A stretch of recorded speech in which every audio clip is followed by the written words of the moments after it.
మేడారం హుండీల లెక్కింపు ప్రక్రియ శరవేగంగా సాగుతుంది. గత 5 రోజులుగా హుండీల లెక్కింపు వేగవంతమవుతుంది.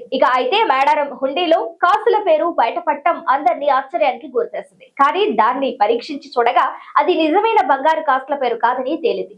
గిల్టు నగలను భక్తులు మేడారం హుండీలో వేసినట్లుగా అధికారులు పేర్కొంటున్నారు. ఈ విషయం ఇప్పుడు తీవ్ర చర్చనీయాంశంగా మారింది. ఆసియాలోని అతిపెద్ద గిరిజన జాతర అయిన మేడారం సమ్మక్క సారలమ్మ మహాజాతర 2026 ముగిసింది. దీంతో గద్దెల సమీపంలో ఏర్పాటు చేసిన హుండీల లెక్కింపు ప్రక్రియను రాష్ట్ర దేవాదాయ శాఖ చేపట్టింది.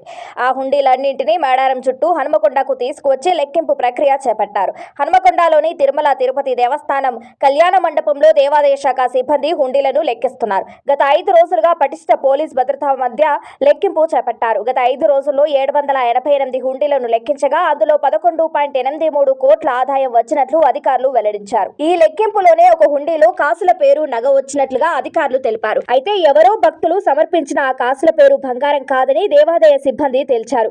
గిల్టు నగలతో చేసిన కాసుల పేరు అని స్పష్టం చేశారు. అయితే హుండీలో నకిలీ బంగారం, వెండి వస్తువులు రావటం సహజమని అధికారులు పేర్కొన్నారు. ప్రస్తుతం బంగారం, వెండి ధరలు ఆకాశాన్ని అంటుతుండటంతో వాటిని కొనే స్తోమత లేని సామాన్య భక్తులు సమ్మక్క సారలమ్మ అమ్మవార్లకు మొక్కుకొని ఇలా గిల్ట్ నగలను కూడా సమర్పిస్తుంటారని అధికారులు చెప్తున్నారు. అయితే కేవలం బంగారం మాత్రమే కాకుండా వెండి వస్తువులు కూడా ఇలా నకిలీవి ఉంటాయని పేర్కొంటున్నారు. మరోవైపు హుండీ లెక్కింపు ప్రక్రియలో భాగంగా 163 హుండీలను లెక్కించారు. వాటిల్లో 1.12 కోట్లకు పైగా ఆదాయం వచ్చిందని వెల్లడించారు. మరో 2 రోజుల పాటు హుండీల లెక్కింపు ప్రక్రియ కొనసాగుతుందని వివరించారు.